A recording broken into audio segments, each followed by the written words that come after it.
Bonjour, je suis Mathilde Louberry, styliste personnelle et créatrice d'Imperfection, maison de conseil en style pour particulières et entreprises. À mon micro, des femmes inspirantes se racontent et ensemble, nous mettons en lumière la relation avec leur corps à un moment clé de leur vie, moment qui a d'ailleurs peut-être aussi ponctué la vôtre. J'espère que ces précieux témoignages résonneront en vous, vous toucheront, vous questionneront, vous donneront le courage de vous aimer et surtout de vous habiller à votre juste valeur. Bonne écoute!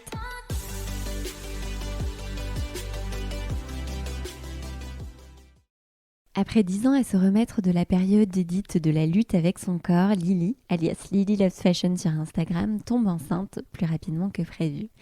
Elle passe alors un deal avec elle-même, celui d'appréhender les changements du corps de manière sereine et détachée. Oui, mais ça, c'était sans compter sur un diabète gestationnel, colocataire de grossesse pour le moins contraignant, qui l'obligera à peser tous ses aliments jusqu'à l'arrivée de sa fille Clémence. Alors comment se sent-on lorsque le diagnostic tombe alors qu'on pensait à une simple erreur ? Comment la rigueur d'une alimentation millimétrée prend-elle finalement le pas sur le lâcher-prise envisagé pour la première fois, qui plus est pendant une année 2020 confinée ? Et puis, une fois le bébé arrivé, comment évite-t-on de justesse le burn-out postpartum lorsque longues journées de travail s'ajoutent les nuits entrecoupées par les pleurs ? Car oui, Lily fait partie de ces courageuses slasheuses qui mènent de front 2 activités professionnelles, puisqu'en plus de son joli compte Instagram que vous lui connaissez sûrement, elle exerce en tant qu'orthophoniste. À mon micro aujourd'hui, elle se confie avec une poignante vulnérabilité sur la manière dont elle a réussi à trouver son équilibre et surtout comment elle a réussi à apprivoiser ce nouveau corps vidé de toute énergie mais rempli d'amour qu'elle prend encore plus plaisir à habiller. Alors comment Lily loves even more fashion grâce à la maternité ? C'est ce que je vous propose de découvrir dans cet épisode aussi puissant qu'inspirant. Bonne écoute! Bonjour Lily, merci beaucoup d'avoir accepté mon invitation et bienvenue sur le podcast Imperfection. Bonjour Mathilde. Est-ce que tu peux te présenter dans un premier temps, s'il te plaît, nous dire qui tu es, ce que tu fais dans la vie, où est-ce que tu habites et surtout quelle est ta relation avec ton corps, s'il te plaît. Alors, je m'appelle Lily, je vais bientôt avoir 33 ans, j'habite à Bordeaux. Et dans la vie, je suis à la fois orthophoniste et créatrice de contenu sur Instagram. Quant à la question de la relation Ouais. avec le corps, euh, je dirais que j'ai toujours eu une relation particulière euh, qui s'est passée en 3 étapes. L'indifférence ou la non-conscience, la lutte et pour finir, l'acceptation. C'est l'état dans lequel je suis maintenant. Waouh, bon, super nouvelle pour le coup que la dernière étape soit l'actuelle. Ok, est-ce que tu peux creuser un petit peu plus, nous dire pourquoi l'indifférence, pourquoi la lutte, pourquoi l'acceptation ?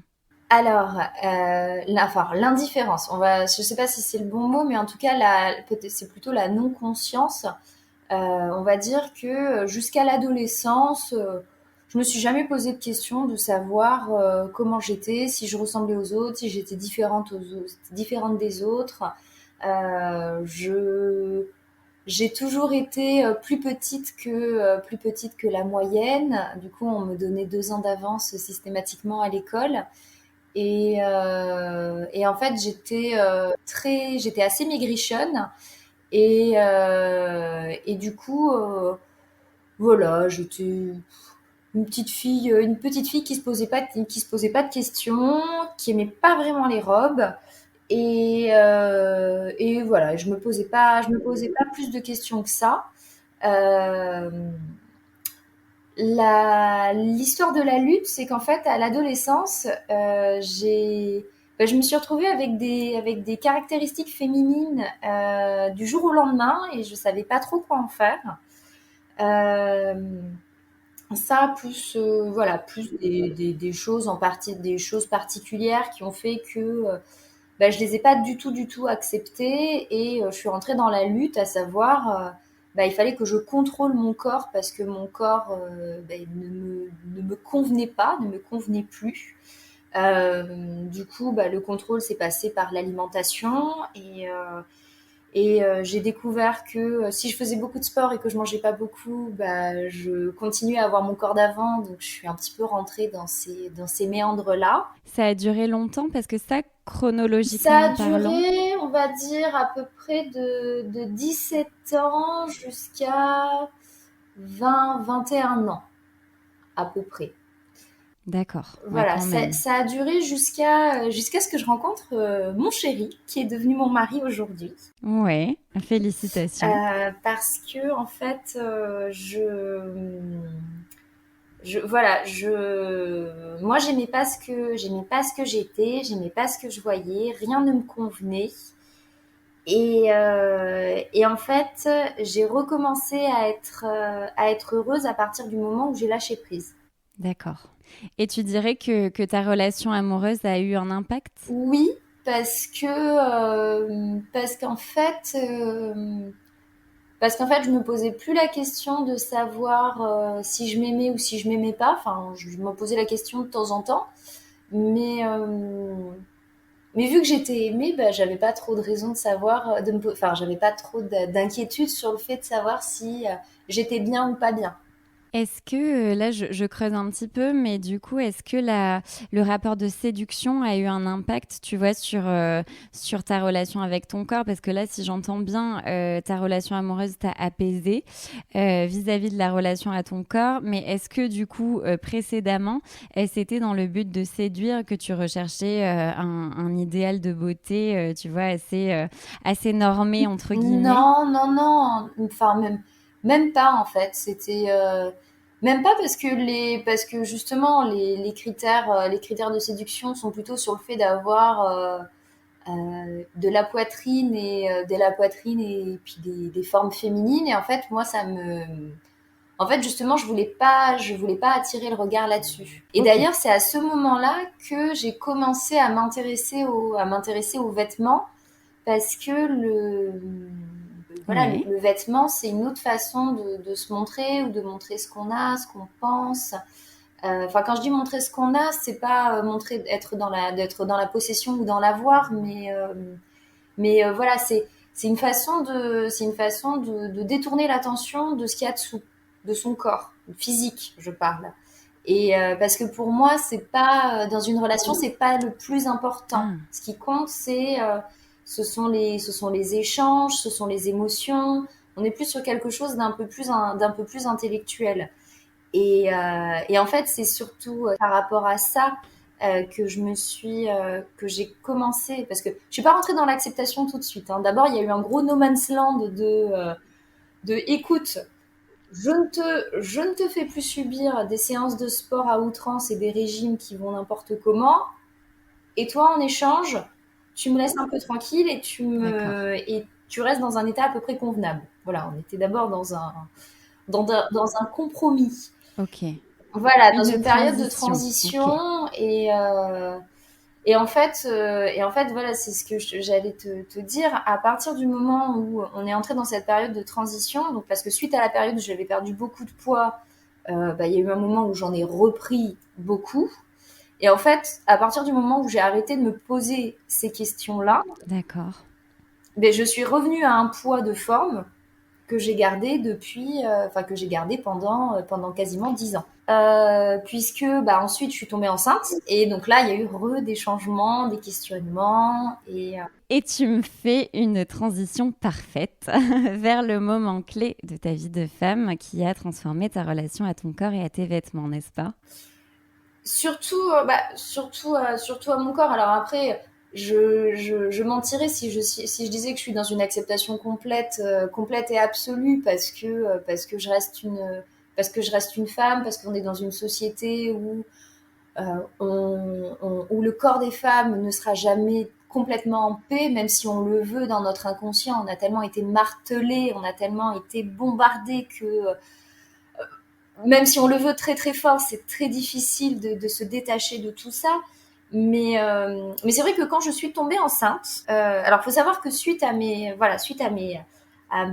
déboires pendant la période dite de la lutte, euh, j'avais des médecins qui m'avaient dit, écoute, quand on fait trop de mal à son corps, on prend le risque derrière d'avoir d'avoir des problèmes de santé, voilà, que les choses normales prennent plus de temps à se remettre en place. Notamment au niveau de la fertilité, tu entends? Par exemple. Et on m'avait dit, et donc moi je m'étais dit dans ma tête, euh, le jour où tu voudras avoir un bébé, prends ton temps, sois patiente. Il se trouve que, en fait, j'ai arrêté la pilule et 2 mois après, je suis tombée enceinte. D'accord, le Voilà. miracle de la vie. Quand la vie décide, la vie décide. Et dans mon cas, là, voilà. Ouais.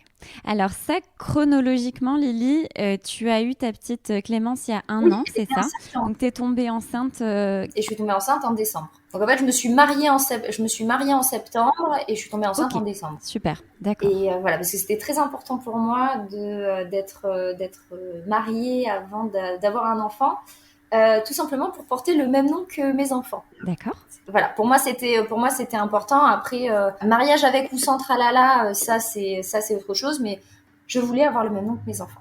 Ok, super. Donc c'était chose Et faite, donc si je voilà, me donc c'était trompe pas. chose faite. Donc on s'est dit bon bah maintenant, Inch'Allah, on verra. Essayons, voilà. Essayons, et puis voilà, sans pression, sans se dire absolument Ok. on veut, et enfin on veut, on espère, mais pas de pression.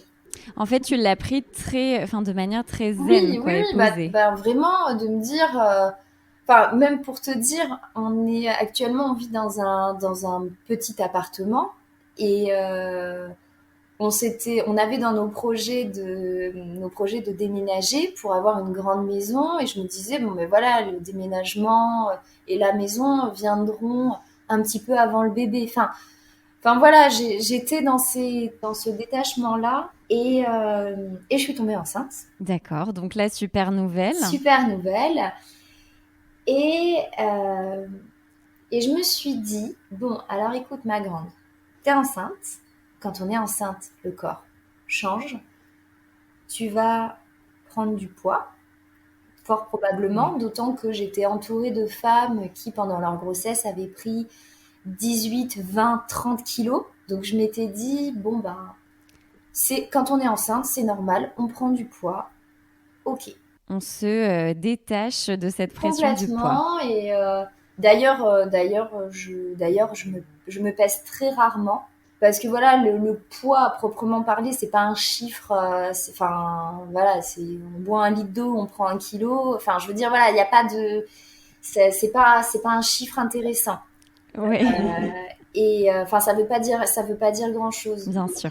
Et du coup, j'ai pas plus mangé ou moins mangé qu'avant, jusqu'au mois de janvier-février, où en fait, suite à des analyses, on s'est rendu compte que j'avais un diabète gestationnel. Aïe. Et oui, Donc là, ça change beaucoup de choses, je oui, ça suppose. change beaucoup de choses, parce que donc le diabète gestationnel, pour les personnes qui connaissent pas, c'est un dysfonctionnement du pancréas qui a du mal à réguler le taux de sucre qui arrive au bébé.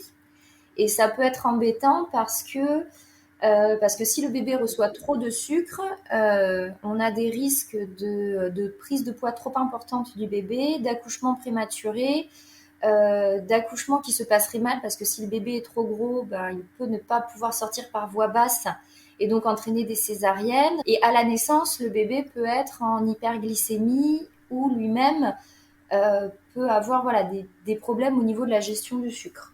Donc c'est embêtant. On m'a dit qu'il fallait que j'aille faire un test au centre d'endocrinologie de Bordeaux. Et alors je suis allée au centre d'endocrinologie comme une conquérante, en me disant, je mange pas de sucre, je fais du sport, je suis pas épaisse. Ils vont me dire que c'est une erreur. Ils vont me dire que c'est faux, que c'est pas vrai, que c'est une erreur de chiffres. D'autant que dans la salle d'attente, j'étais entourée de femmes qui étaient peut-être un peu plus fortes que moi. Et pour moi, j'avais vraiment cette image du diabète qui était en lien avec un défaut d'alimentation, ou avec avec un poids peut-être un peu plus important. Et je rentrais absolument pas dans ce schéma-là. D'accord. Et là, le diagnostic est tombé, et on m'a dit, Madame, vous avez un diabète gestationnel, donc vous allez devoir faire des piqûres 6 fois par jour pour vérifier votre taux de sucre et vous allez devoir suivre un régime restrictif pour que votre taux de sucre ne dépasse pas tant de grammes. Aïe, aïe, aïe. Et alors, d'autant que là, ça arrive très vite dans la Oui, ah oui, non, mais grossesse. c'est un diabète qui a été diagnostiqué très très tôt. C'est quelque chose qui se transmet de mère en fille. Et je savais pas que ma maman en avait eu. D'accord. C'est quelque chose qui m'est tombé dessus, c'est-à-dire que moi qui avais prévu d'être hyper détachée par rapport à la nourriture et à la prise de poids pendant toute ma grossesse, je me suis dit, donc en fait, pendant les 6 prochains mois, il va falloir que je mesure et que je pèse tout ce que je mange. Et oui. Donc là, c'est millimétré et non détaché, quoi, comme Ah, approche. j'en ai pleuré pendant 3 jours parce que je me suis dit que c'était injuste en fait.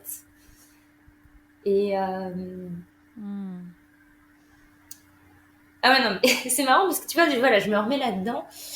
Et, euh, et en fait, après, une fois. Et alors, le truc, c'est que tout s'est enchaîné parce qu'après, il y a le confinement qui est tombé.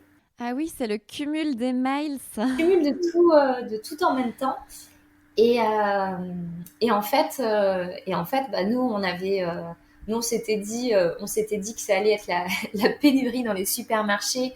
Donc, on allait manger des pâtes. Ça tombe bien, j'adore les pâtes. Sauf qu'en fait, j'avais pas le droit de manger plus de 100 grammes de pâtes cuites.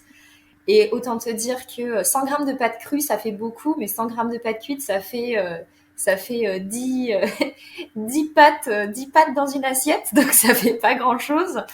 Et d'autant que j'avais une infirmière qui faisait sans doute son travail, mais qui, malgré elle, s'est retrouvée à être assez culpabilisante parce qu'en fait, tous les jours, j'envoyais mes chiffres sur une application.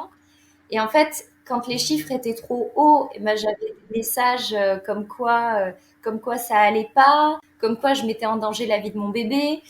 Oh là là. Et Ouais, alors non seulement c'était traqué de manière très très précise, et en plus de ça, enfin c'était assez ah ben culpabilisant. j'avais mis 10 ans à me détacher des histoires de chiffres, de balance, de nourriture, de ce que je mange et de ce que je peux pas manger.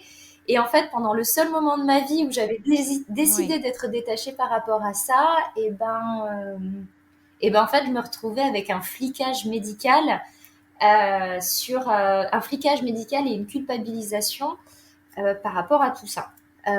Finalement, je m'en suis débrouillée pas trop mal puisque j'ai réussi à gérer sans devoir prendre de l'insuline jusqu'au bout de ma grossesse, qui a duré jusqu'à 41 plus 10. Ah waouh! Donc d'accord, super. Et c'est-à-dire que le jour de la naissance de Clémence, l'infirmière, bon, on passe un moment, voilà, elle me dit je peux la peser, donc elle la pèse et elle me dit alors combien? Alors moi, à la dernière échographie, on m'avait dit 3,3 kg. Bon, poids normal. Donc en plus, j'étais très contente parce que ça voulait dire que j'avais vachement bien géré mon truc. Et là, elle nous dit bah non, pas du tout. 4,030 kg. Beau bébé. Beau bébé.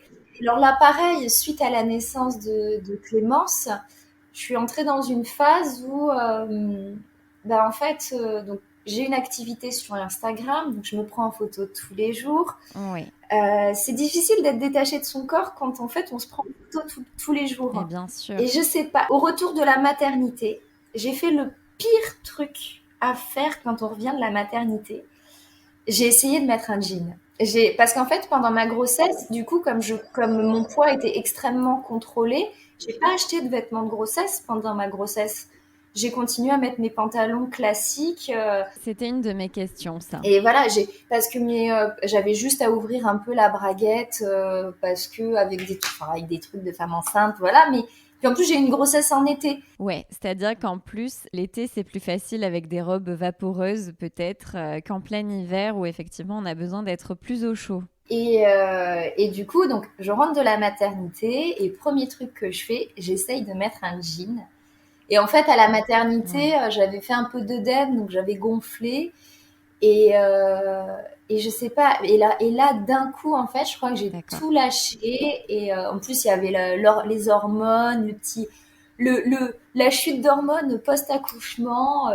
Je suis arrivée, je suis allée voir mon mari, je lui ai dit, je rentre plus dans mon jean, c'est une catastrophe. Oh. Et, Et alors euh, ça, c'était et à ça, bon, J ça plus c'était la combien que tu as hormone. réessayé ton Après, jean? j'ai plus 3 de l'accouchement. Ah oui! Et en fait, mon mari m'a dit, mais t'en as rien eu à faire pendant 9 mois, je vois pas pourquoi là ça te. Il a été d'une aide précieuse alors? Oui, bah voilà. Et puis en plus, on était encore dans une période de semi-confinement, donc voilà. Donc du coup, j'ai lâché l'affaire, j'ai continué à mettre mes petits vêtements classiques. D'accord. Et en fait, j'avais fait, alors je ne sais pas si c'est ça, mais j'avais fait le choix d'allaiter Clémence, enfin d'essayer. Il se trouve que ça s'est bien passé. Et en fait, entre le moment de sa naissance et la fin de l'année, le mois Ouais. de décembre, donc en 3 mois à peine, non seulement j'ai perdu les 3 kilos, les 3 kilos de reste de grossesse par rapport à mon poids de forme, mais en plus D'accord. j'ai perdu 3 autres kilos de, De fatigue. je sais pas si c'est de la fatigue, si c'est l'allaitement, pourtant je mangeais bien, enfin, mais en tout cas voilà, je me suis retrouvée à avoir perdu encore plus de poids, donc je me suis retrouvée avec un corps que j'avais même pas avant ma grossesse, D'accord. qui n'était absolument pas musclé. Voilà, donc une perte de fermeté complète. Mais du coup, je suis plus mince que ce que j'étais avant ma grossesse. Comment tu l'appréhendes ça? Bah, alors, le truc, c'est qu'en fait, du mois de janvier au mois de juin 2021, j'ai rien appréhendé du tout. J'étais dans un semi-brouillard, parce que professionnellement, j'avais des choses qui se passaient pas bien, parce que j'étais fatiguée, entre l'allaitement, Clémence qui avait du mal à dormir, enfin, c'est un bébé, donc, D'accord. mais c'était l'hiver, donc il faisait froid, Semi-confiné. toute la journée on devait porter le masque, enfin, Ça faisait beaucoup tout ça. Ouais. voilà. Et alors, j'ai une petite question à te poser, Lily, parce que tu vois, tu t'exposais pendant ce temps-là sur les réseaux sociaux, si je me Oui, trompe pas. Moi, je continuais à voir passer des jolies photos. Et alors, est-ce que tu dirais que l'exposition a un impact, tu vois, sur la relation au corps à ce moment-là, ou pas vraiment, c'est pas ça le plus important? Parce que j'imagine que le corps est soumis, tu vois, alors non pas approbation, mais en tout cas, commentaire. bah, en fait, j'ai décidé de me servir de cette période que je traversais pour en parler un petit peu.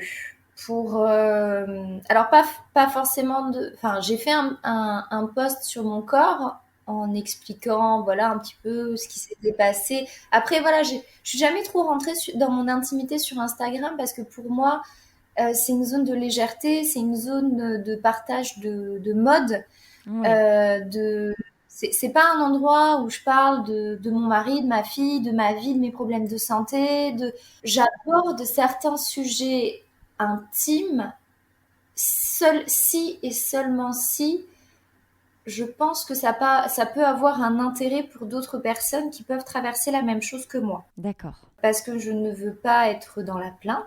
C'est tout à ton honneur. J'estime que c'est peut-être aussi parce que je vois des gens qui sont malades toute la journée, mais j'estime que j'ai assez de raisons pour être heureuse tous les jours en me levant et tous les soirs en me couchant, euh, pour, pour ne pas venir me plaindre relativement à d'autres personnes qui vivent de vrais malheurs. D'accord. Et, Ok.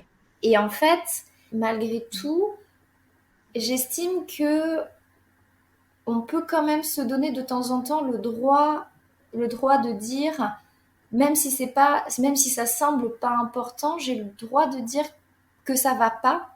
J'ai le droit de le dire parce que, à Bien force de sûr. ne jamais dire que les choses ne vont pas, et ben on finit par se faire bouffer de l'intérieur. Et moi, c'était mon cas. D'accord. Et donc, par rapport au corps, j'ai eu quelques commentaires de jeunes femmes qui me disaient, oh là là, mais t'as de la chance, t'as récupéré ton corps d'avant, ça se voit pas que t'as été enceinte. Et c'était pas malveillant, hein, Mais du coup, je leur disais en privé, je leur disais, mais en fait, je pense que vous ne vous rendez pas compte.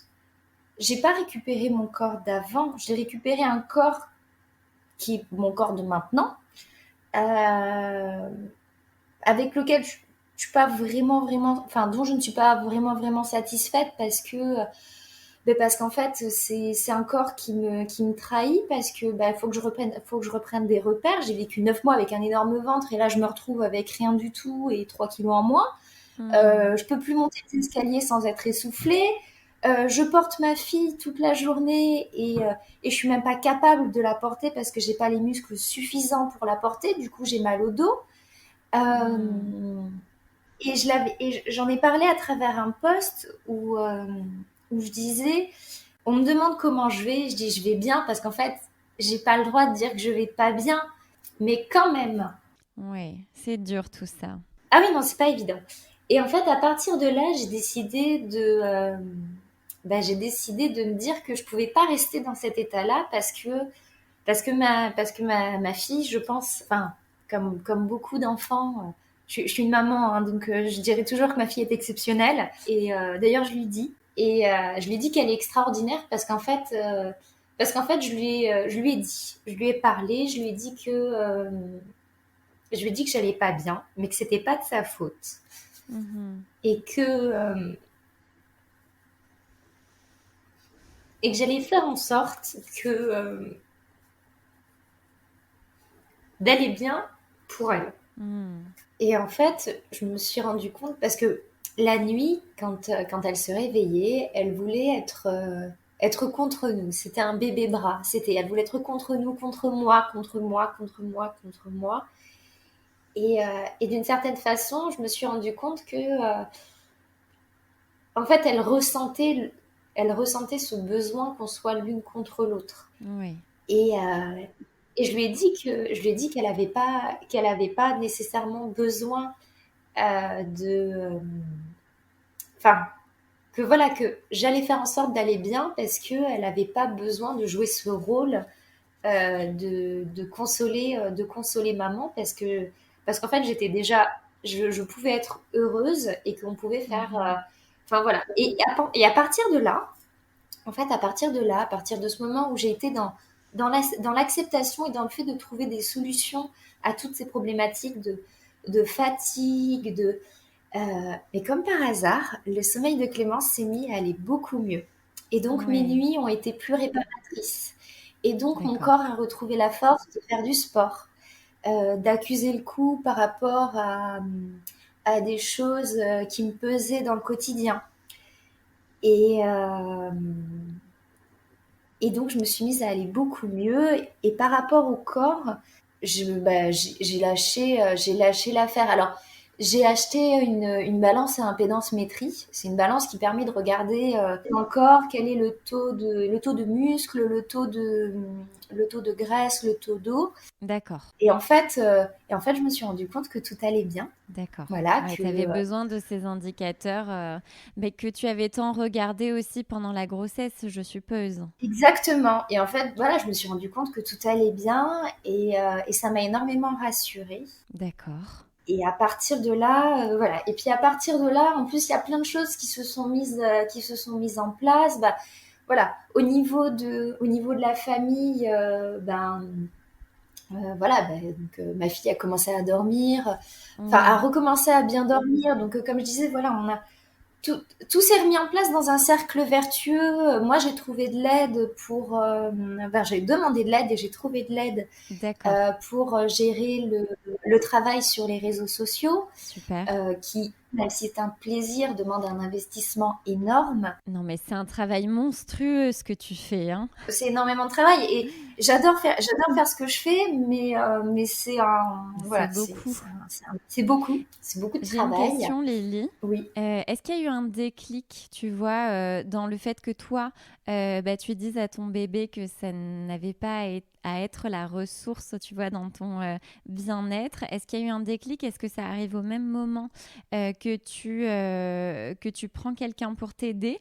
Ou est-ce que c'est simplement le temps qui fait son effet? Alors en fait, ça s'est passé à peu près au même moment. J'avais déjà fait un burn-out professionnel. D'accord. Donc, je connais les signes avant-coureurs Aïe, aïe, aïe. de situations qui ne vont pas. Je les connais, je le sais. D'accord. Donc, j'ai senti le truc venir. Que le matin, quand je me réveillais, en fait, j'avais pas envie d'aller travailler. J'avais plus envie. Alors j'y allais, je faisais mon travail, hein, je voyais mes patients parce que voilà, parce que quand je suis dans mon cabinet, je mets ma blouse et je fais ce que je sais faire et je déploie toutes les ressources à ma disposition pour faire en sorte que mes patients aillent mieux. Mais ça me demandait une énergie encore plus importante qu'avant. D'accord. Et du coup, j'ai dit, Instagram, ça me permettait de me changer un peu les idées, mais là aussi, ça Bien me sûr. demandait des ressources, d'énormes ressources. Et du coup, j'ai dit, voilà, ça peut plus durer. Ça peut plus durer, D'accord. donc il faut que je lève le pied sur quelque chose. Je ne, je, enfin, il faut que je trouve une solution. La solution, ça a été de demander de l'aide par rapport à Instagram. Donc, de l'aide, ça veut dire trouver une Ouais. collaboratrice qui travaille encore avec moi aujourd'hui. Super. Coucou Laura. Qui me décharge de toute la part administrative en lien avec mon activité au niveau de l'organisation également, donc qui m'enlève énormément au niveau de la charge mentale. Au niveau du cabinet, ça a été de retrouver un espace dans lequel je me sentais bien. Donc déjà, ça m'a enlevé deux énormes Hmm. poids. Mon mari a été une ressource, un appui, un rock, voilà. Mon mari, Hmm. je ferais pas tout ce que je fais aujourd'hui s'il n'était pas là. Et c'est pas évident parce que je connais pas beaucoup d'hommes qui seraient voilà qui soutiendraient autant parce qu'il faut savoir que voilà que ma double activité a quand même un impact sur notre quotidien. Mais bien sûr. Et en fait voilà c'est très difficile de trouver un équilibre voilà quand sa femme rentre le soir et puis qu'elle met des photos ou qu'elle répond à des commentaires. Alors je me pose beaucoup de limites pour que chaque espace soit préservé. Mais voilà, c'est tellement facile, le téléphone est à portée de main. Bon. Hmm. Et Lily, tes vêtements dans tout ça, est-ce qu'ils ont été ressources dans ce moment-là de ta vie? Parce que est-ce que Oui, déjà tu portais les mêmes vêtements ou est-ce que tu as, je sais pas, découvert des marques spéciales pour allaitement? Il y a quand même eu pas mal de choses ces derniers temps autour du postpartum. alors Est-ce que pas du tout. non? Alors, j'ai eu quelques vêtements d'allaitement, mais alors faut ça, enfin, par rapport à l'allaitement, moi j'ai été semi-confinée comme tout le monde. Et justement, c'est Mhm. amusant parce que parfois on me posait la question, mais comment tu fais pour allaiter quand tu vas à l'extérieur? Ben alors en fait, comme tout le monde, j'ai droit à 1 heure de sortie par jour. Donc je fais en sorte que ce soit pas le moment où Clémence a faim. Voilà. Ouais. Donc Bon, j'ai pas eu si le besoin confinement a eu un avantage, c'est peut-être celui-ci alors. Après, je me suis aussi rendu compte que avant, j'avais besoin de parfois peut-être d'en faire trop d'un point de vue vestimentaire parce que j'avais l'impression que si j'attirais l'attention vers l'extérieur, vers le vêtement, bah du coup euh, ça détournerait l'attention de comment je pourrais me sentir à l'intérieur et ou comment je pourrais me sentir par rapport à mon corps. Mhm. Et, euh, et depuis, alors j'ai pas changé de style, hein, j'aime toujours les couleurs, j'aime toujours les motifs, mais mais en fait, je me dis pas forcément. Avant, les jours où ça allait pas du tout, parfois, je me retrouvais à faire des prises de risques vestimentaires euh, parce que c'est une sorte de fuite en avant. Et alors qu'aujourd'hui, en fait, D'accord. je mets un jean, une chemise et je m'en fiche. Je me sens bien, je suis bien, j'aime mon corps comme ça dedans et je me pose pas la question. Donc alors là, tu dirais que la maternité t'a apporté une certaine assurance stylistiquement parlant? Oui, d'une certaine façon, et puis d'être une certaine reconnaissance aussi, de dire, bah, ouais, alors je parle avec mon corps, hein, on est un peu Mais de c'est forme de top. schizophrénie, mais je le regarde, j'y fais. Avant, j'aurais été très critique ou vis-à-vis de mon corps, et là, bah, parfois, je me regarde dans le miroir et je regarde mon corps, et j'y fais. T'as bien bossé quand même, hein. Franchement, C'est top. t'es pas mal. Et puis alors en plus, je trouve que t'as géré.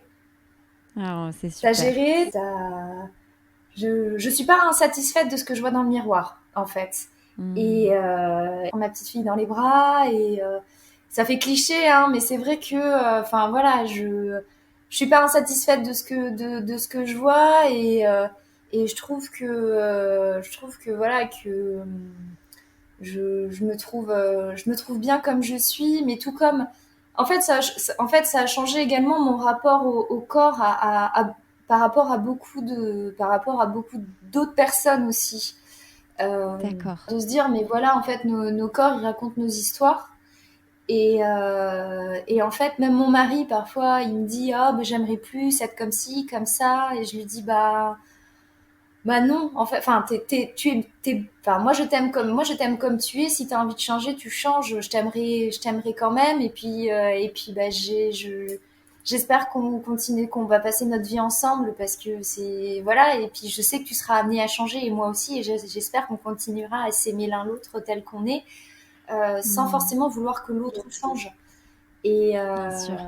et en fait, même par rapport, voilà, par rapport aux autres personnes qui sont autour de moi, même par rapport aux images qu'on voit sur Instagram, je suis bien placée pour savoir que sur Instagram, on ne montre que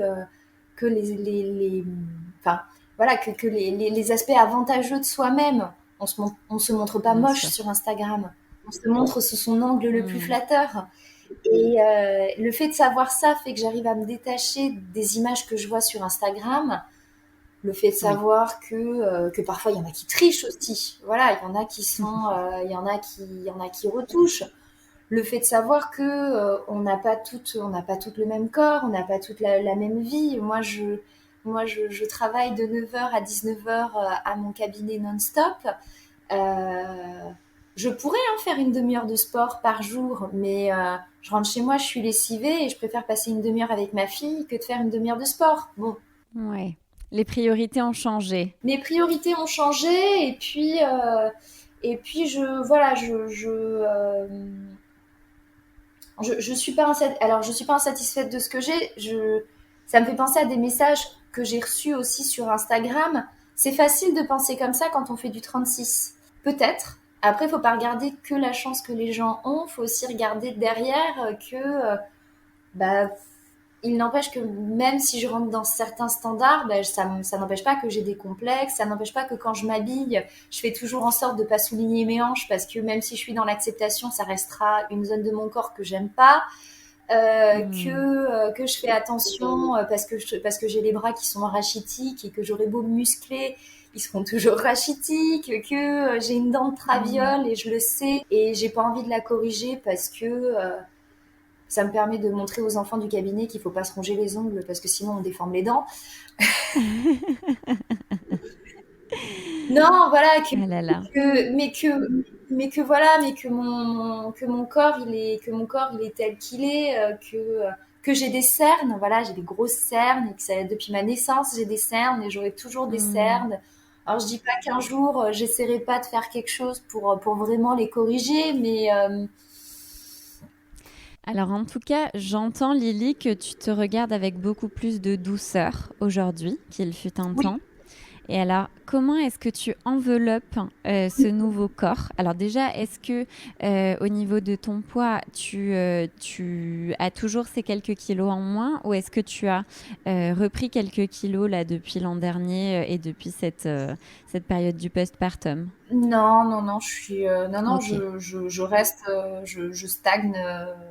Oui. Je bouge pas, je bouge pas trop Et du coup, est-ce que ça a et changé ta taille de vêtements, par exemple? Est-ce que ça a changé tes vêtements tout court ou pas vraiment?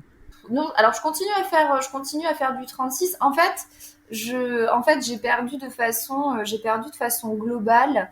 J'ai perdu un petit peu au niveau des jambes, donc j'ai des pantalons qui avant étaient moulants et qui maintenant sont un peu plus loose.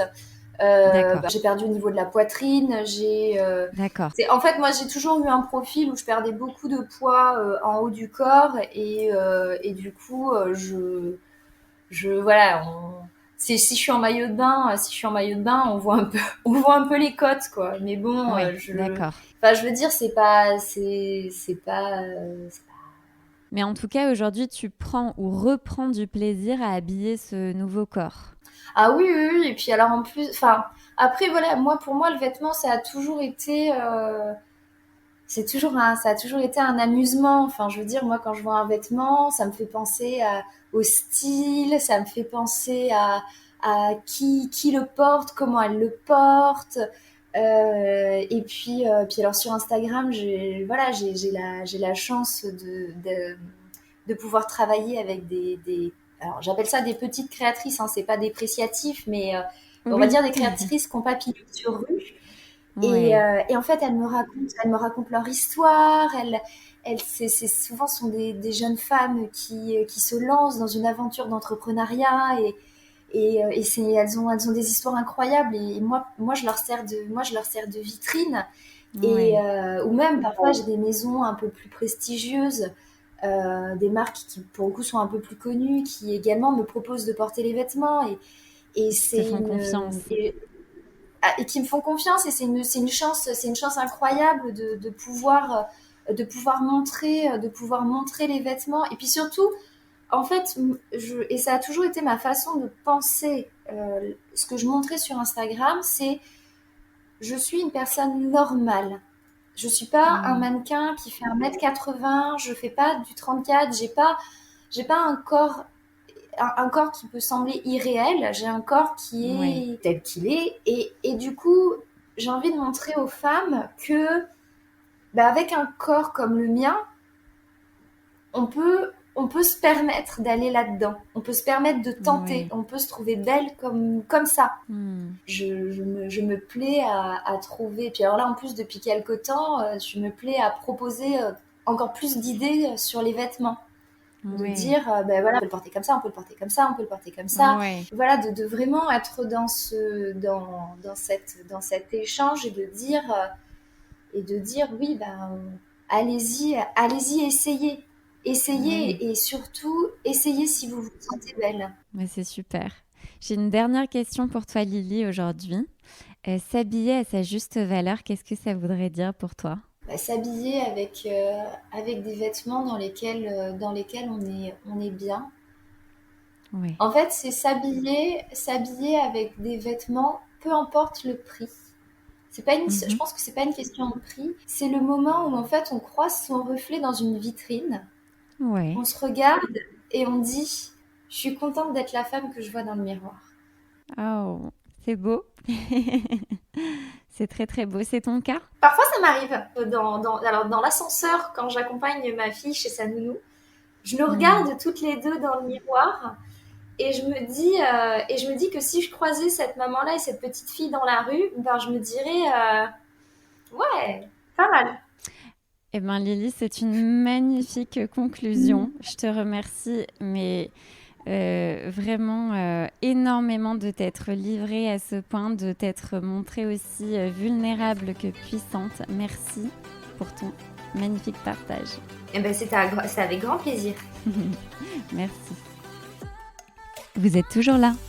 C'est que les mots de mon invité ont particulièrement résonné en vous et j'en suis ravie parce que le message que j'ai à cœur de vous faire passer en vous partageant ces fragments de vie, c'est qu'il est urgent de s'aimer mieux. D'ailleurs, afin d'aborder des sujets toujours plus personnels, je réfléchis à vous proposer ponctuellement des épisodes anonymes. Alors si vous aussi, vous souhaitez partager votre histoire aussi intime soit-elle, je vous propose de m'envoyer un mail et de me parler du fameux moment clé de votre vie de femme qui a bouleversé votre relation à votre corps et à vos vêtements. Ah, et une dernière chose, si vous avez aimé l'épisode, n'hésitez pas à me le dire en commentaire ou en laissant 5 étoiles. Ça vous prend quelques secondes et moi, c'est ce qui m'aide le plus pour faire connaître le podcast. Take care, Mathilde d'Imperfection.